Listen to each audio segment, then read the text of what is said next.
It's one small step for man, giant leap for mankind. In the late 1950s, everyone was captivated by space exploration. But there was a group of rebels who wondered not what's out there, but what's down there. This team called themselves the American Miscellaneous Society. Yes, that's their real name. And they started one of the biggest projects ever, Project Mahalo. Joyful and determined, they had no idea what a nightmare they started. First, let's understand what the project was about. You probably know that Earth is like a giant onion. If you cut it in half, you'd see it's made of layers. Each one is different from the next. The crust is what we all stand on. It's incredibly thin, like the skin of an apple. It's made of tectonic plates, almost like puzzle pieces, and they float on the layer beneath. That layer is the mantle. It's mostly solid, made of rock, but these rocks flow and move very slowly, just a little bit over thousands of years. They're also incredibly hot, thousands of degrees Fahrenheit, so it's a bunch of scorching stones moving around like caramel syrup. And when the mantle moves, the tectonic plates above move as well. Usually, this movement is slow and harmless. We don't even notice it. But sometimes they can bump into each other, get stuck, and so on. And when they do, they send such horrifying vibrations through the ground that they're hard not to notice. These vibrations are called seismic waves. In 1909, a Croatian scientist, Andrija Mohorovičić, noticed something weird. Turns out, at a certain depth, seismic waves suddenly speed up. He didn't yet realize that he stumbled upon a boundary between the crust and the mantle. It became known as the Moho boundary. Now try to guess what the Project Mahalo guys decided to do. It was during a meeting of the National Science Foundation. Everyone was discussing current scientific progress. Suddenly, Walter Munk, a geophysicist and oceanographer, casually threw out a take that shocked the room. Why not drill all the way down to the mantle? His idea was outrageous. Drill through the ocean floor, deep into the planet's skin, reach the Moho, and see what it's all about. Never mind the fact that the ocean is crazy deep with crushing temperatures and violent currents. Super bold, but not entirely out of nowhere. If we start from the ocean floor, the Moho lies just about 3 to 6 miles below it. It's much easier than starting from land. That would require digging from 10 to 60 miles deep. That made the oceans the best bet for reaching it. Munk wasn't the only one. Harry Hess, one of his colleagues, was just as excited about the time. At the time, people didn't know much about plate tectonics. Hess was one of the founders of that theory, believing that the world is made up of giant moving plates. To him, it was great. Drilling to the mantle would give him evidence to prove that theory. They became a team and found more like-minded scientists. They combined the most brilliant minds in earth science: Roger Revelle, Maurice Ewing, and Arthur Maxwell. They called themselves Miscellaneous because there were all sorts of scientists in the team. Poor guys didn't know that their playful name would later come back to haunt them. But the NSF was dumbfounded by their idea at first and rejected it, because duh, it would be a nightmare to pull off. So our team secured $50,000 just to make a plan. Then they presented the official banner. Luckily, science was on the rise, and there were rumors about other countries trying their own deep drilling projects. So, the AMS got the green light this time. The plan consisted of 3 phases. Phase 1. Do a drilling test. Check how things are going. Phase 2. Build an intermediate drilling vessel. Phase 3. Keep going until they reach the Moho. And they got a funding of a whopping $2.5 million. And finally, in March and April 1961, the project finally began. Phase 1 took place off the coast of Guadalupe Island, Mexico. They used a converted barge called Cus-1 and some insane brain moves to make it work. Originally, Cus-1 was made for drilling oil offshore. It was one of the best things we had for drilling in deep water. But a catch was that it could only go a few hundred feet down. And remember, we need at least 3 miles. The team had to come up with something revolutionary: dynamic positioning. It's a tech that allowed the ship to stay perfectly still in the middle of the ocean, even without an anchor. It worked like this. They dropped 6 buoys into the water, forming a circle around the ship. These buoys sent underwater echoes to help the ship understand where it's located. Using motors and a joystick, the crew could keep Cuss 1 right in the center of the circle. And surprisingly, they started making progress. Even though ocean drilling is incredibly hard, they drilled through thick layers of sediment and reached an astonishing 600 feet below the seafloor, about 2 Statues of Liberty. And the seafloor itself was almost 12,000 feet deep. This was just the beginning. Deep down, they stumbled upon tons of basalt, a type of volcanic rock. It doesn't surprise us now, but for that time, this achievement was groundbreaking. Turns out they got through Miocene-age sediments, rocks formed millions of years ago. This discovery told us so much about the history of our planet. Now the entire world held its breath. Even the famous writer John Steinbeck, the author of East of Eden and The Grapes of Wrath, got caught up in the excitement. He joined the project and wrote a dramatic article about it for Life magazine. He wrote that we knew less about the ocean floor than we knew about the moon. That line stuck. The biggest surprise was that President John F. Kennedy sent a telegram congratulating the team. It's like the space race turned into inner space, and for a brief moment, it looked like they just might do it. But years later, Walter Munk said that the very success of Phase 1 doomed the project. The early triumph raised expectations sky high. From the start, the miscellaneousness of this society led to tons of disagreements, logistical hurdles, and the costs just kept rising. When the NSF realized just how successful the project was, they took over in 1961. The original society became just an advisor, and this completely screwed things up. One of the scientists said that it was a lengthy and unattractive trail of bickering, bitterness, and short-sightedness. They wouldn't even decide what exactly they wanted to do and whether they even want to reach the moho. After that, the project found the new contractor company, Brown and Root, but it was a political decision, not a scientific one.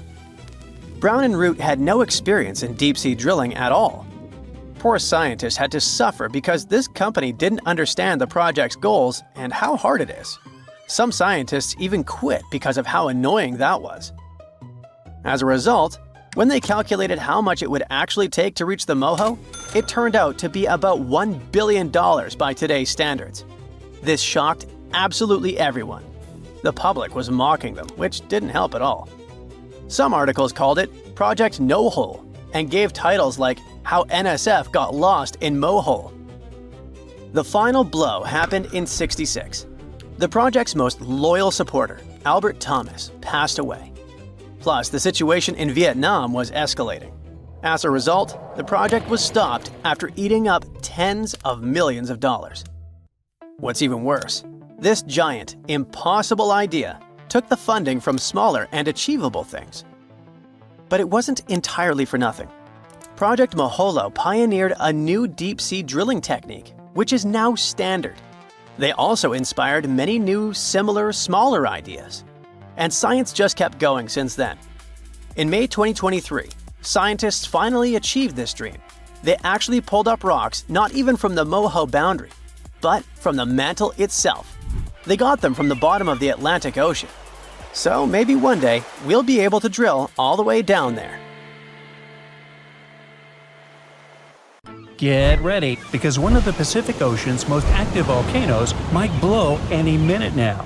Scientists monitoring axial seamount, a gigantic underwater lava factory just off the coast of Oregon, say it could erupt literally any time between today and early 2026 at the latest. Yes, it's underwater, but don't get tricked by the ocean's cover. This beast is almost 3 times taller than the Empire State Building. This volcano is inflating like a souffle at a Michelin-starred restaurant, and scientists are so excited they will live stream it. Seriously! So here's the thing. This volcano will explode at any moment now because, well, it's inflating fast. Over the past few months, researchers have noticed that the seafloor is literally rising. It's like Axial is doing its best impression of a waterbed filled with molten rock. Scientists call this inflation, which sounds like something you'd complain about after Thanksgiving dinner. But in volcano terms, it means magma is piling up underground, causing the seafloor to bulge like a souffle that's this close to collapsing.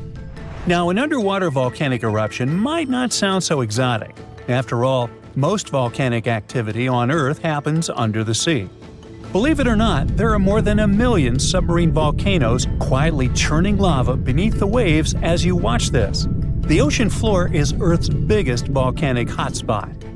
What makes axial seamount so thrilling is that it's under intense scientific surveillance, unlike any other underwater volcano. It's like the star player in a volcanic reality show, with a network of ocean-bottom instruments giving researchers real-time updates on magma movements, seismic tremors, and crust deformation. In fact, Axial Seamount hosts the world's first-ever underwater volcanic laboratory. Scientists have been keeping a constant eye on it since the 1990s, when they installed sensors that now relay live data straight from the seafloor. This kind of monitoring is unheard of elsewhere and has turned Axial into a geological celebrity, one whose behavior we can track with remarkable precision. Besides, Axial is hilariously predictable. It erupts roughly every decade, and right on cue, it's gearing up for another performance. By mid-2024, it had inflated to nearly the same level as before its last eruption, which means the countdown is on. Scientists are so confident in its schedule that they've set up a volcanic advent calendar, waiting for the day when Axial decides to pop. But hold on, Axial Seamount isn't just your average underwater volcano. It's got style, personality, and a geological identity of its own. Now, most underwater volcanoes, called seamounts, tend to look like cones or flattened domes. Axial laughs in the face of tradition with its unfashionably rectangular caldera, a 2-by-5-mile crater that looks like it was designed by a geologist with a ruler and a grudge against curves. Most volcanoes opt for the classic circular look, but Axial, it went full avant-garde. This caldera is punctuated by fissures, vents, lava channels, and mysterious dome-like structures that rise hundreds of feet high. It's like the volcano's wearing a funky geometrical crown instead of the usual rounded hat. What's more, Axial's location is like prime real estate for geological fireworks. It sits right where two major forces collide, literally. First, it's on the Juan de Fuca Ridge, an underwater mountain range formed where two tectonic plates are slowly pulling apart, like a zipper being undone. Second, it's perched atop the Cobb Hotspot, a deep mantle plume that acts like Earth's sneaky magma espresso machine, pumping molten rock from deep inside the planet and fueling a whole chain of seamounts. To put it plainly, it's like the tectonic plates are reluctant dance partners, sliding away from each other, while the Cobb Hotspot acts as the DJ, turning up the heat and keeping the magma party going. This dual influence creates a complex plumbing system inside the volcano, with magma chambers filling, draining, and shifting in ways scientists are still trying to decode. The competition between the spreading plates and upwelling magma is what gives Axial its unique geological fingerprint, and it's also why this volcano keeps surprising us. Now, we said that Axial Summit isn't just a crater. The truth is that inside, the action gets even weirder and cooler. Well, hotter, but you get it. Axial hosts black smoker hydrothermal vents, which blast superheated water at temperatures exceeding 700 degrees Fahrenheit. This is no ordinary underwater hot tub. These vents create one of Earth's most extreme environments, where bizarre creatures thrive in total darkness and scalding heat. Giant tube worms, crabs, colonies of bacteria, and even octopuses live off the mineral-rich plumes that gush from these vents, forming ecosystems completely independent from sunlight and photosynthesis. It's like an alien world beneath the waves, thriving off the volcano's fiery breath. These vent communities are crucial to science, not just because they're strange, but because they may resemble the earliest ecosystems on Earth. Some researchers believe life on our planet may have originated in similar deep-sea hydrothermal environments billions of years ago. Studying them could also help us search for life on icy moons, like Europa and Enceladus, where similar vents might exist beneath their frozen surfaces. When axial erupts, it's like a natural reset button for these communities. The lava wipes everything out, but within months, life comes roaring back. Proof that even in the most hostile environments, real estate is always in demand.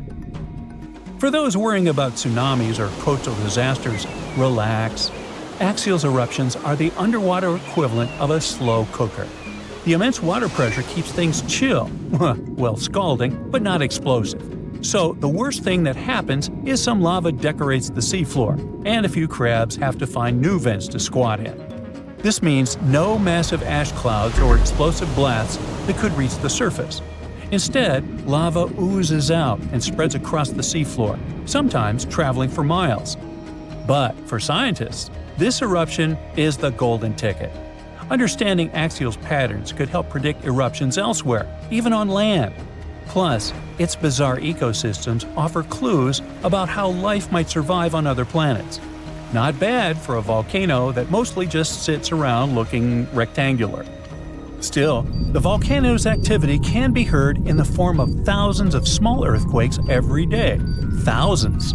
As if the volcano itself was groaning and creaking, preparing to burst open. Again, we won't feel a thing, but at least they'll help scientists track the magma's movements and the volcano's eruptive cycle.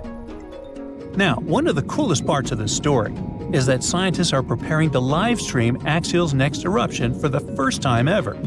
Imagine watching an undersea volcano in action, live, as it's painting the ocean floor with fresh lava. It's like a front row seat to a natural fireworks display, thousands of feet beneath the waves.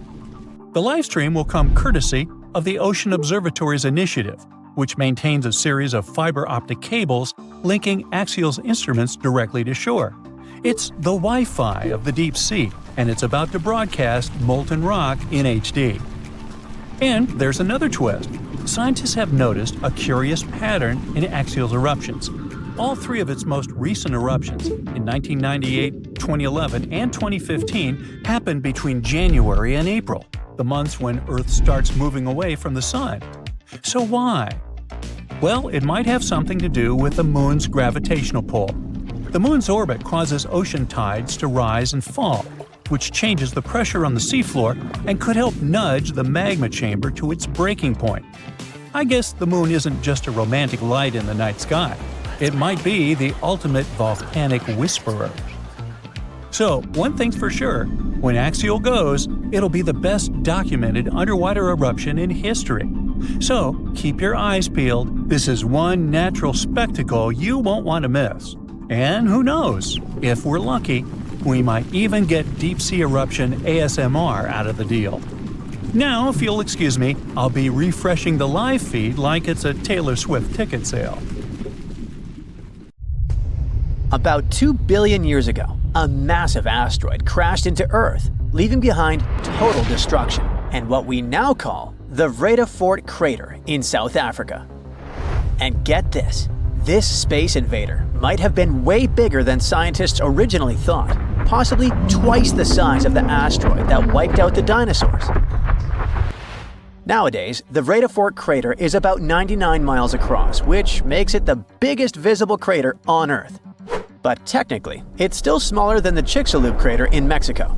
The latter is about 112 miles, and it was left by the infamous dinosaur distractor 66 million years ago. But the thing is, craters don't stay the same forever. Over time, erosion wears them down. That's why they start looking smaller than they used to. And scientists think that when the Vredefort crater first formed, it could actually reach 174 miles across. That means it was the biggest impact site Earth has ever seen, even though it looks smaller today. Just imagine how insane that impact must have been. A space rock that would have sent shockwaves ripping across the planet, triggered enormous wildfires, and completely changed the climate. The asteroid likely hit Earth at a very, very high speed. But since this catastrophe happened billions of years ago, Way before dinosaurs or even complex life saw the light of day, it didn't wipe anything out like the Chicxulub asteroid did. At the same time, recently, researchers have realized that the asteroid might have been even bigger than they thought previously, up to 15.5 miles wide. As for the speed at which it slammed into Earth, it could reach a staggering 56,000 miles per hour. Now, figuring out how big Vredefort originally was, that's been a bit of a headache. The main issue is that it's super old, and we're talking about 2 billion years old. No wonder that over that much time, erosion has kind of worn it down. So it's hard to tell just how huge it once was. But it's not just erosion causing the problem. Over the years, new layers of rock have built up over parts of the crater, and they've covered up most of the original structure. That's why now only little pieces of the raised rim are left, and this makes it even harder to get a clear idea of how big it was. So, scientists started looking at the minerals around the crater, like quartz and zircon. They discovered that those were all messed up by the asteroid's impact. They had tiny fractures caused by the blast. Researchers studied those damaged crystals and managed to figure out how far the explosion actually spread. Equipped by this new knowledge, scientists now believe that their latest estimates of the size of the asteroid are the most accurate ones. The reason why we haven't heard much about this disastrous impact is that, unlike the Chicxulub asteroid, which wiped out the dinosaurs and reshaped life on Earth, the Vredefort asteroid hit at a time when Earth was a very different place. There were no trees, no animals, just single-celled life in the oceans. That means no mass extinction, no burning forests, no fossilized evidence of chaos. But scientists think it still had a massive impact on the planet. It might have changed the climate even more dramatically than the asteroid that ended dinosaurs.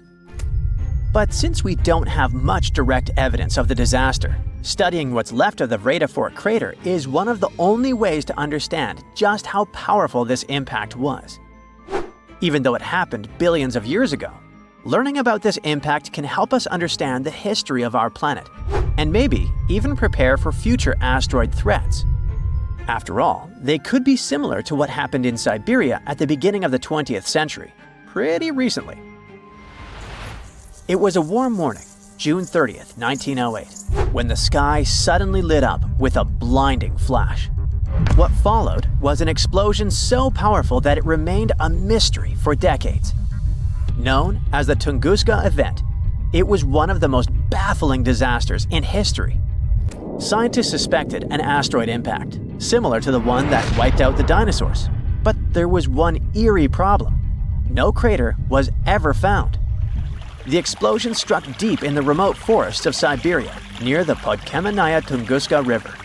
The blast was beyond anything seen before, flattening around 80 million trees across an area of 830 square miles. The sheer force of the event was mind-boggling. It was strong enough to devastate the landscape, scorch the ground, and wipe out countless animals. According to witnesses, there was an eerie glow in the sky, which was followed by a streaking fireball with an intense bluish light. It was brighter than the sun. Moments later, there was a deafening blast. The shockwave was so powerful that it shattered windows hundreds of miles away, and people were knocked off their feet. Yet, despite the destruction, the source of the explosion left no obvious trace. Later, scientists finally started to understand what had occurred on that day. Imagine a meteoroid racing into Earth's atmosphere, transforming into a blazing meteor. It's traveling so fast that the air in front of it compresses and heats up, setting it on fire. But it's so large that it doesn't just burn up all of a sudden, it explodes. When that happens, the blast releases so much energy that a powerful shockwave spreads out. And since the explosion happens in the air, it leaves no impact crater. Back in the early 1900s, with limited technology and the remote location, scientists were left with a puzzle. Only much later did they eventually conclude it had been an airburst, where an object explodes high in the atmosphere, never striking the ground but releasing enough energy to devastate the area. Most likely, it was a giant asteroid about the size of a 25-story building. It could have been moving at around 33,500 miles per hour and exploding about 3 to 6 miles above Earth's surface. Another wild story happened back in the late 90s, but it wasn't Earth that was affected. A comet got stuck in orbit around Jupiter. One day, it got too close, and Jupiter's immense gravity broke it apart, turning it into a bunch of pieces. Some of them were as big as half a mile across. Scientists were curious because they didn't know what would happen when those pieces hit the planet. And in July 1994, the moment came. The comet's broken up pieces started crashing into Jupiter, one after the other. Over 6 days, 21 chunks of the comet smashed into the planet at insane speeds, like 37 miles per second. That's more than 130,000 miles per hour.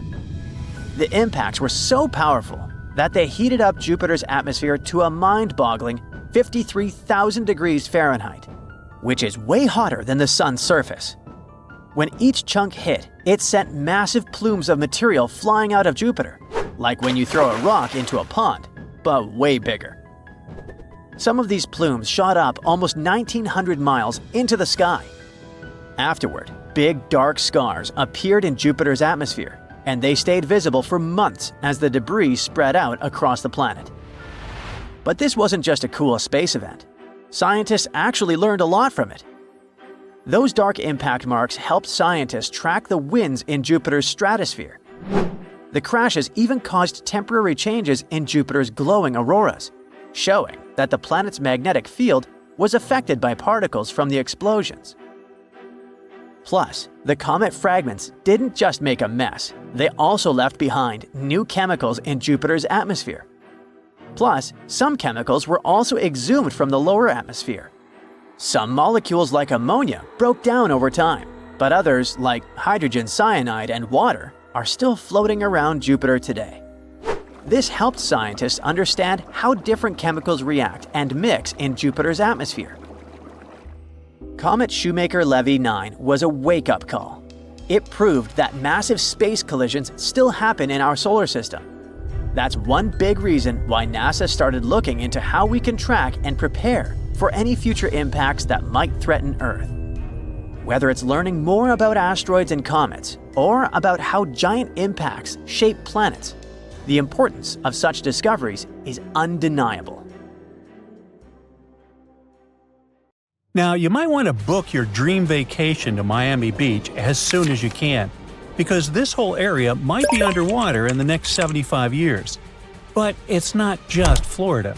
Parts of Louisiana, California, and Washington are also expected to be among the first American states affected by sea level rise. If you live in the United States, you can check for yourself whether your address is on the list of cities that will disappear. Just search for Sea Level Rise Viewer on Google. That will take you to a tool created by the National Oceanic and Atmospheric Administration.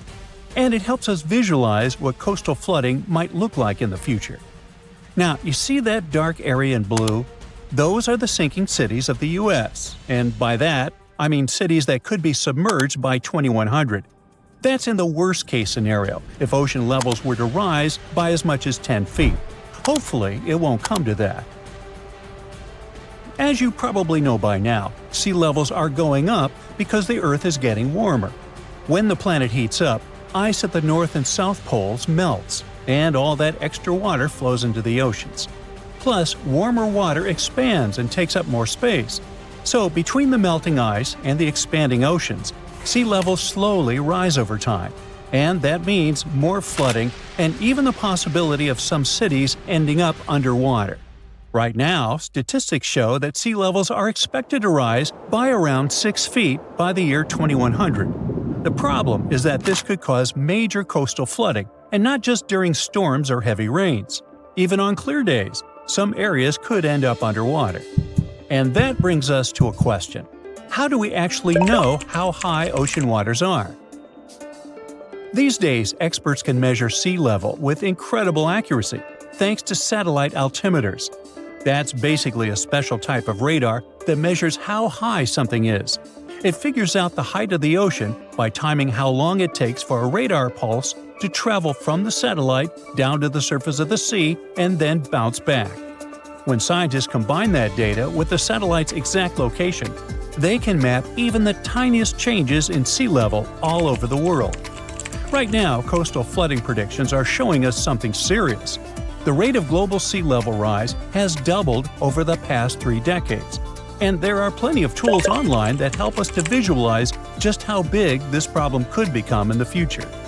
The Sea Level Rise Viewer I mentioned earlier focuses on areas within the United States. But if you don't live there, you can still check if your address might be in danger. Just look up the interactive map from Climate Central. If you set the water level to 10 feet above the high tide line, you'll see that a lot of countries could be seriously affected. Let's take a look at South America. In Argentina, for example, rising waters could flood many parts of Buenos Aires province. Head over to Brazil, and you'll see that a lot of cities, including Rio de Janeiro, would be affected. We might have to say goodbye to that iconic wave-patterned sidewalk along Copacabana Beach, and both of the city's airports would be flooded too. Things don't look much better in Europe.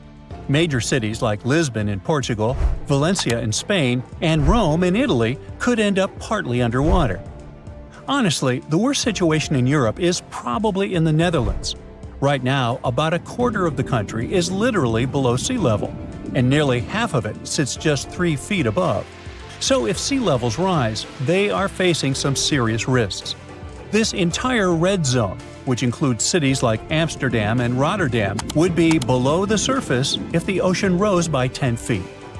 Fortunately, the Netherlands is probably the country with the most experience in fighting back against the sea.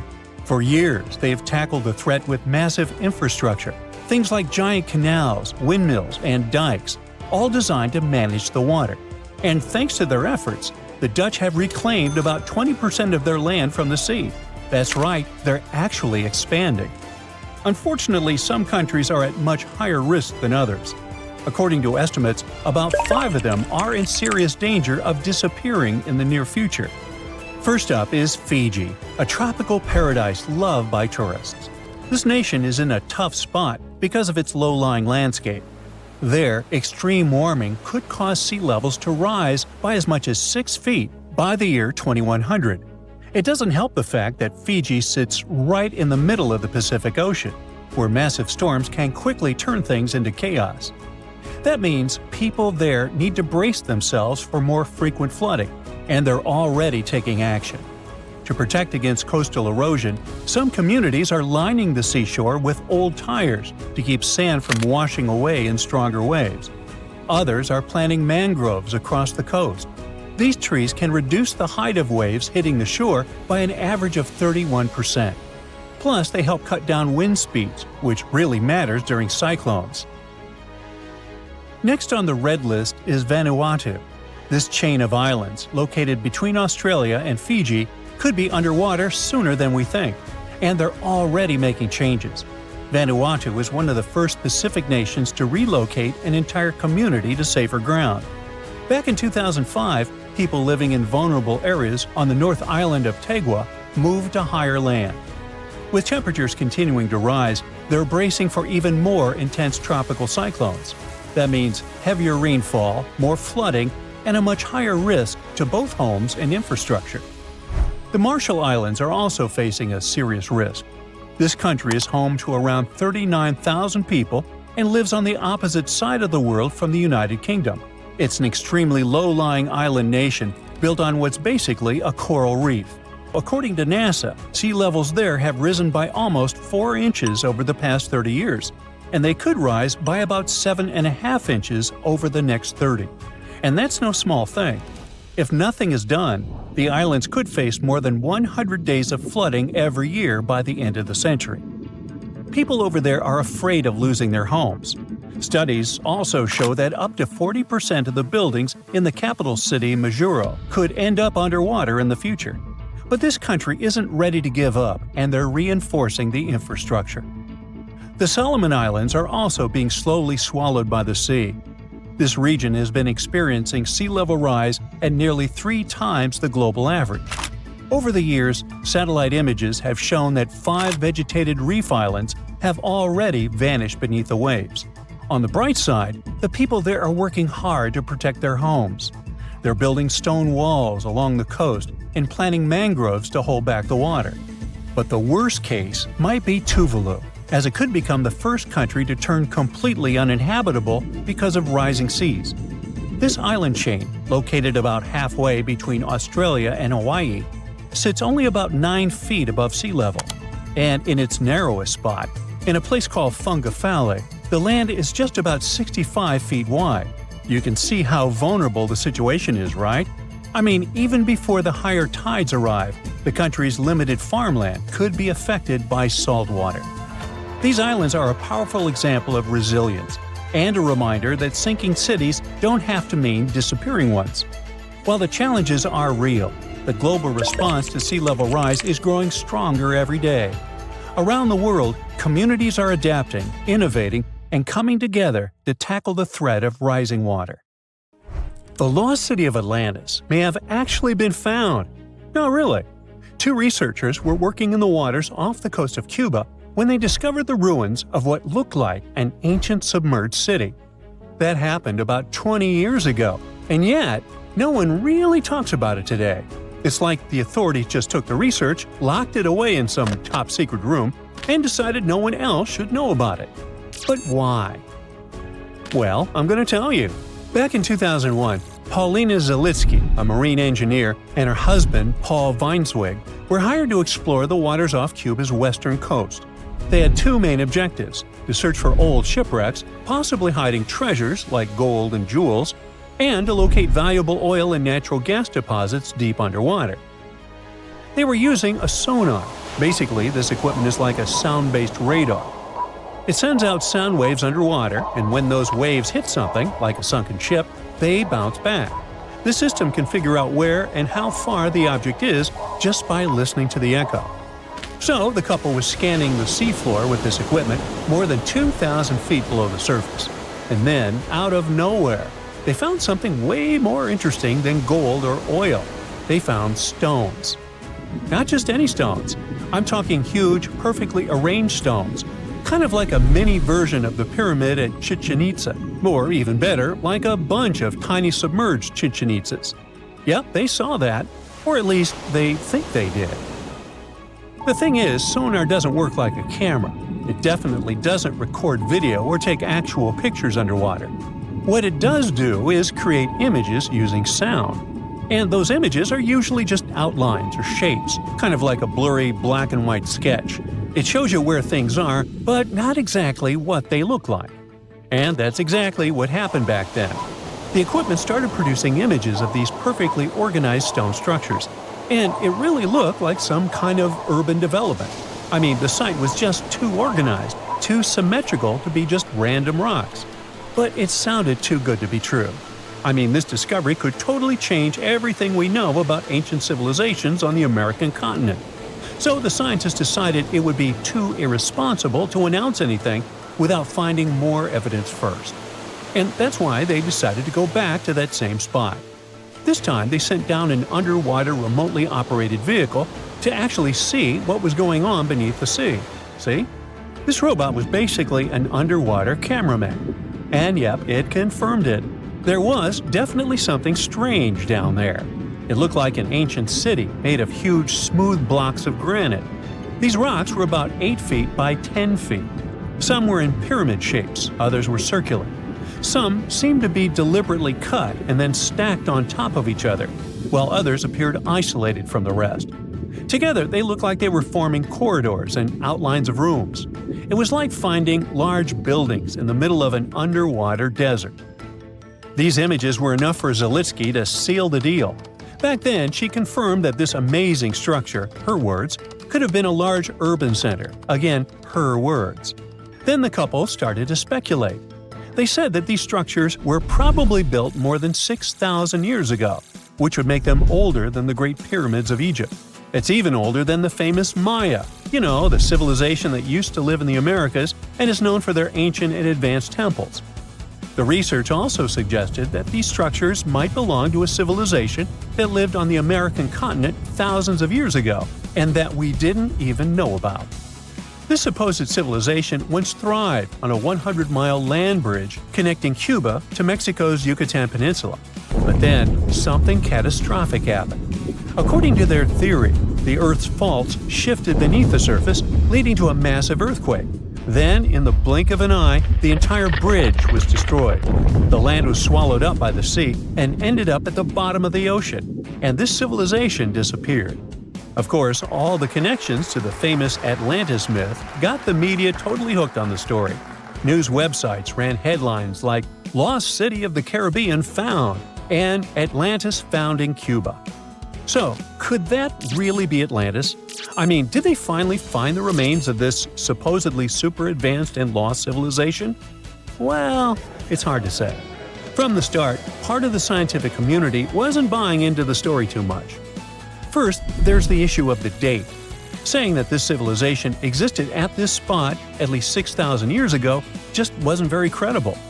Then, some European archaeologists argued that the stones they found using sonar might just be natural limestone, not perfectly sculpted granite.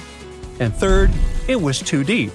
Even with the whole theory of Earth faults opening up and swallowing everything, it's still hard to explain how an entire city ended up so deep in the ocean. For comparison, there is Heraklion, a real ancient Egyptian port city that got submerged. Today, it is only about 19 feet underwater. But this so-called Atlantis city is at depths between 2,000 and 2,460 feet. See how that's totally different, right? People think it would have taken around 50,000 years for such stone structures to sink to the depth where they are said to be found. And according to experts, none of the known civilizations from that long ago had the ability to build such structures. But for Zalitsky, yes, it was possible. She still believed in the fault theory to explain how this land ended up at the bottom of the ocean so fast. Big movements of the Earth's tectonic plates are usually followed by things like volcanoes and earthquakes. So, according to her, it's a powerful event, and the island sinking could have happened really quickly. This earthquake theory could also explain why some of the megaliths on the seafloor look organized while others don't. But to really prove any of this, they needed a specially designed robot to go down there again and take samples of the rocks and sediment. That way, they could figure out how old the rocks were and maybe even find signs of human life, like carvings, sculptures, or artifacts. The problem is, drilling into those structures isn't easy. They look like granite, and drilling granite that deep underwater is seriously tough. And more than anything, they needed money to do it, a lot of it. So maybe they just never got the funding. Because even with all that initial hype, no further explorations or studies were ever reported. And that lack of follow-up sparked a lot of speculation. Some people even wondered if the story got shut down on purpose, like maybe the authorities wanted to keep something top secret. As if this underwater city was built by some kind of higher extraterrestrial being, and they just don't want us to find out.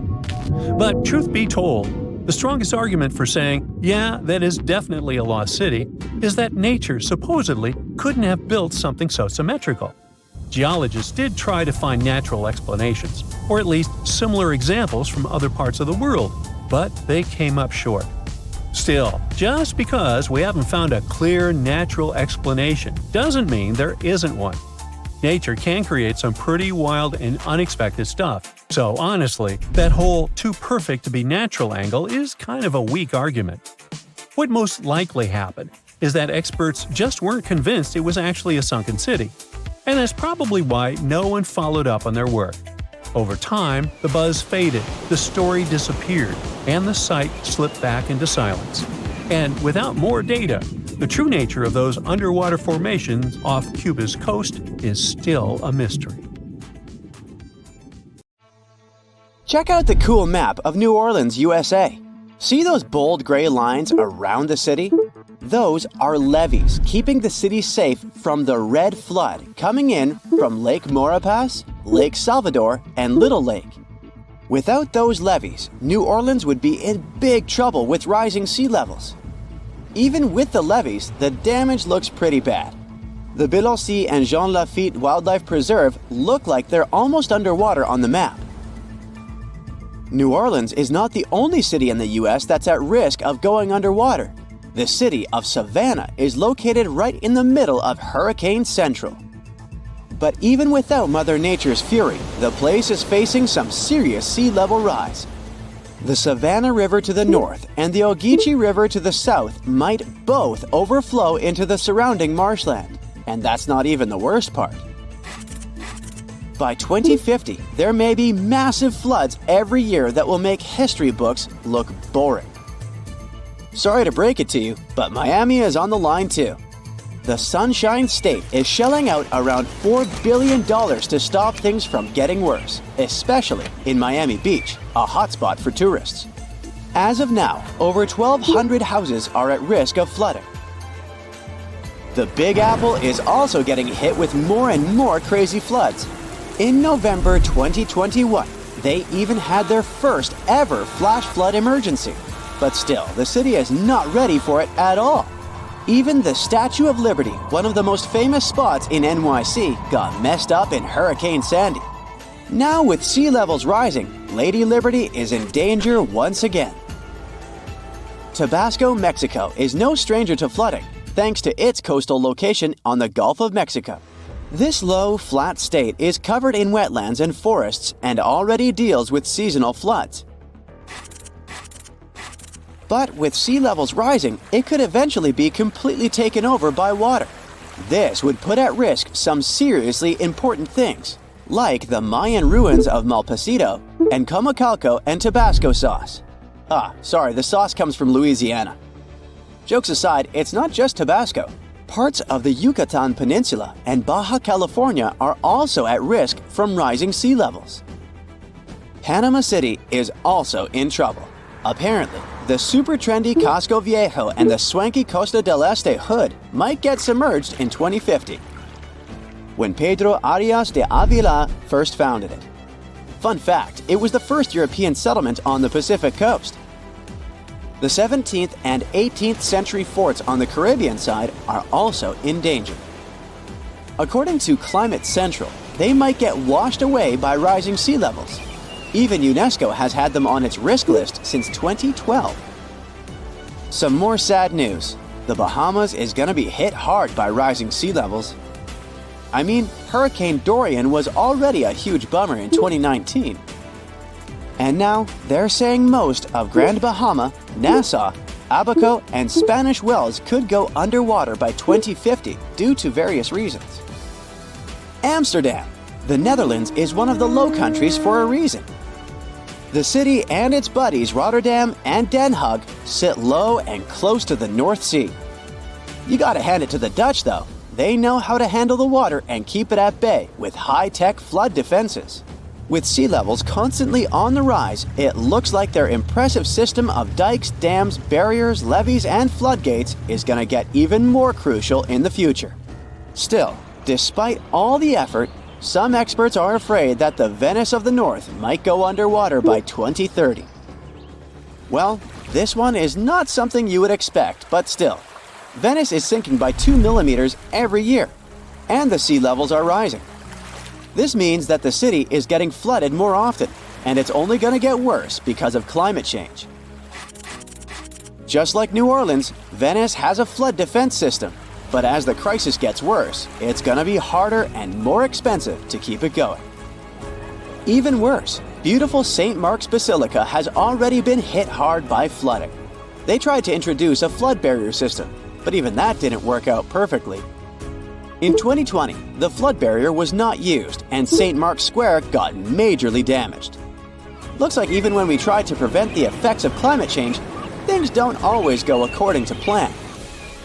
In London, rising sea levels are causing more flooding along the Thames estuary, and it's not looking good. Areas along the River Thames are especially at risk, putting iconic buildings like the Tower of London and the House of Parliament, as well as cultural hotspots like the Tate Modern and Shakespeare's Globe in jeopardy. And the British Museum? It has so much precious stuff, even Gollum would be jealous. We just can't let it go underwater. During your next Euro trip, make sure to add Bruges in Belgium to your list. Chances are you won't see it if you skip it this time. The thing is, it's also in danger of getting flooded. Bruges is now a UNESCO World Heritage Site, so we really hope they can protect it from any potential floods. Plus, it has a lot of nice local specialties we don't want to lose. You may not know it, but Andalusia in Spain is home to Western Europe's oldest city, Cadiz. It's been around for over 3,000 years thanks to the Phoenicians. But unfortunately, climate change is putting it at risk.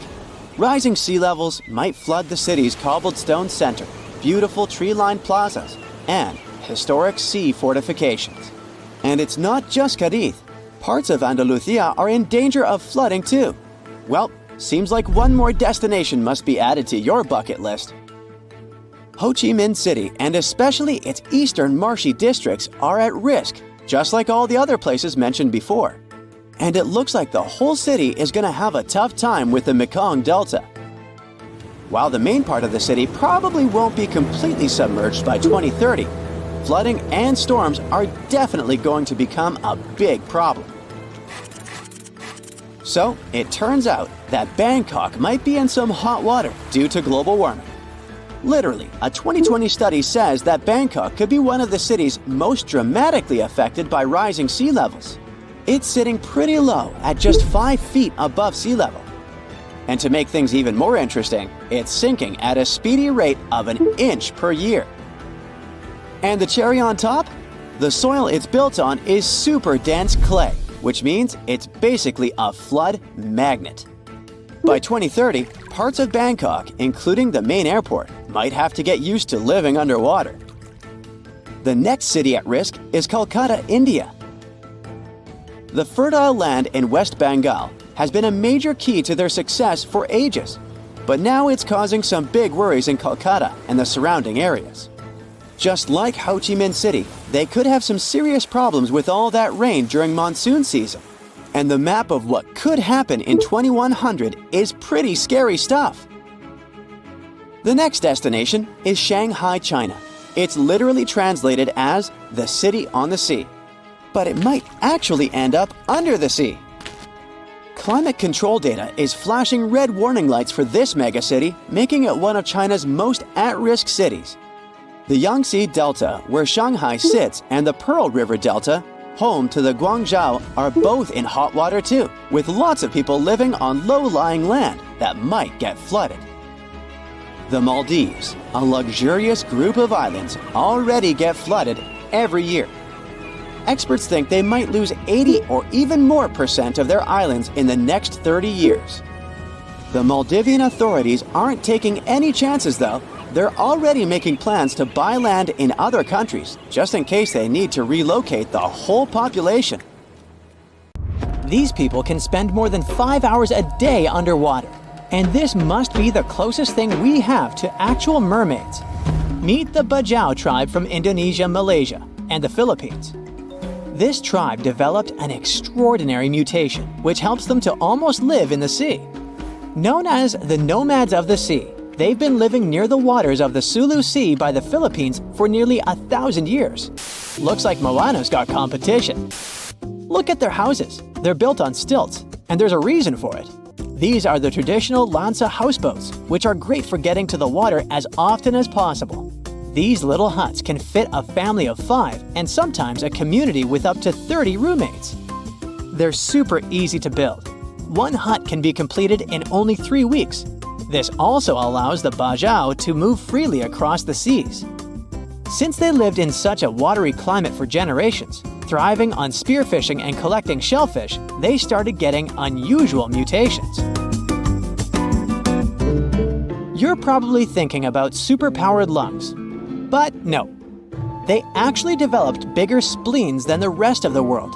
It's 1.5 the size of a normal human. Why is it important?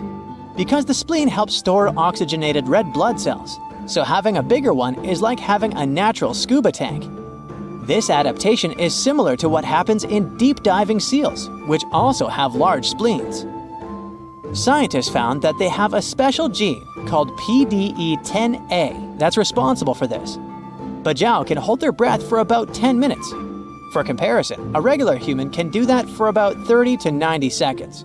And the world record is 24 minutes and 37 seconds.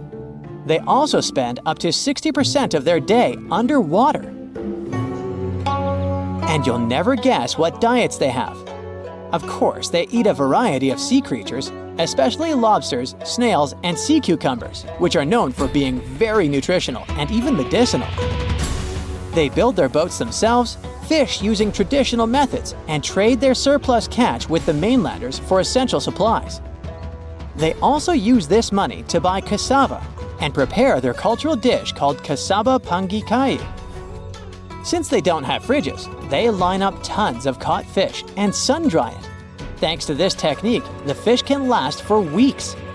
People from this tribe are yet to develop gills and scales, but they have their underwater quirks. When they hold their breath and dive, their bodies go into a special mode where their heart rate slows down and their spleen squeezes out extra oxygen into their bloodstream. Usually, Bajau uses traditional wooden goggles and weighted belts. They also have incredible freediving skills. They've conquered depths of over 230 feet. They start learning how to swim at about 8 years of age, or even younger. At the same time, they learn to hunt and survive in general. The Bajau people also make their own sunscreen. It's an everyday sunscreen called Borak Buas. It's mostly based on turmeric and rice powder, and women use it to protect their skin from the strong sun rays. It's a simple and cheap way to protect beauty, so it's especially popular among unmarried Bajau women who want to attract a potential spouse. But it's not all smooth sailing. In the 1950s, the Malaysian government put the Bajau in a pretty difficult legal position. After living for centuries as unrestricted nomads, now they have to carefully navigate its journeys across national borders and bureaucratic hurdles. This means that they're not fully stateless, but they're not officially recognized citizens of any country. Today, only a few hundred Bajau families live near Semporna, Malaysia, but it's getting harder to live such a life. The resources are scarce, and recently, some new restrictions appeared on cutting trees for boat repairs. All these things are slowly pushing them towards a more settled yet uncertain life on land. They're forced to resettle in places like the Bangau settlement, but without citizenship, they essentially have no formal rights for things like getting jobs or education. Modern life poses tons of challenges for them. Imagine seeing millions more colors than everyone else. That's what tetrachromats can do. Tetrachromacy is a condition where someone has an extra type of cell in the back of their eye. This allows them to see a broader range of colors. If an average healthy person sees about 10 million, then tetrachromats might see 100 million. The extra cone enhances their ability to differentiate between subtle shades that others might not notice. This mutation requires 2 X chromosomes, so it actually happens to women. And it's not like this is a super rare thing either. The study says that about 12% of women possess this unique condition, and that's a huge number. Most tetrachromats don't even know they have this super vision. They might not realize they're seeing more colors than an average person. This makes spotting tetrachromats and studying them kinda tricky. And since scientists themselves usually can't see more than about 10 million colors, it's also pretty hard to test people for this condition. But they think that, like with X-Men, after some special training, tetrachromats might unlock the full potential of their ultra abilities. Marfan syndrome is a genetic condition that affects the body's connective tissues, making them more elastic. This can make you unusually tall, have elongated limbs, and often be extremely flexible. And some people use this as an advantage in their careers. Javier Botet was diagnosed with Marfan syndrome at a young age, but he made a name for himself in the horror film industry. He can contort his body in such an eerie and unsettling way that this has landed him roles in numerous films, such as Mama, The Conjuring 2, It, and Slender Man. But Marfan syndrome is a spectrum disorder. While some people with the condition can live relatively normal lives, others may face serious health issues. Do you sometimes wish that there was less sleep so you'd have more time? Well, some of us got that blessing. While most adults need 7 to 9 hours of sleep each night, some people can function well on only 4 or 6 hours. This genetic mutation, found in a gene called DEC2, actually influences many different species, not only humans. For example, it also works on mice and fruit flies. DEC2 helps regulate circadian rhythms, the natural biological clock. This mutation affects the production of orexin, which is a hormone involved in wakefulness and maintaining the sleep-wake cycle. Basically, it helps release morning hormones earlier than usual and fades away before dawn. They discovered this gene in a family of natural short sleepers. It was a bunch of people who go to bed at a normal time, 11 p.m. to midnight, but wake up at 5 in the morning without any issue. It's a super rare mutation. It might sound like something out of a comic book, but humans can actually have super strength. Turns out, some accidental mutations can unleash titanic strength without any crazy workout routines. There are 2 proteins in our body, myostatin and activin A, that usually are secreted by muscle cells to suppress excessive growth. In other words, these 2 help regulate the size and number of your muscle cells, so you don't end up accidentally looking like Schwarzenegger. But as you can guess, some do end up like that. People with this genetic condition don't produce these proteins. Without hitting the gym, they can naturally grow their muscles extraordinarily large, resulting in super strength. It's called myostatin-related muscle hypertrophy. Sounds kinda dangerous, right? And it is. When you become a Superman, there's also the risk of muscle imbalance, heart and joint issues, and other problems.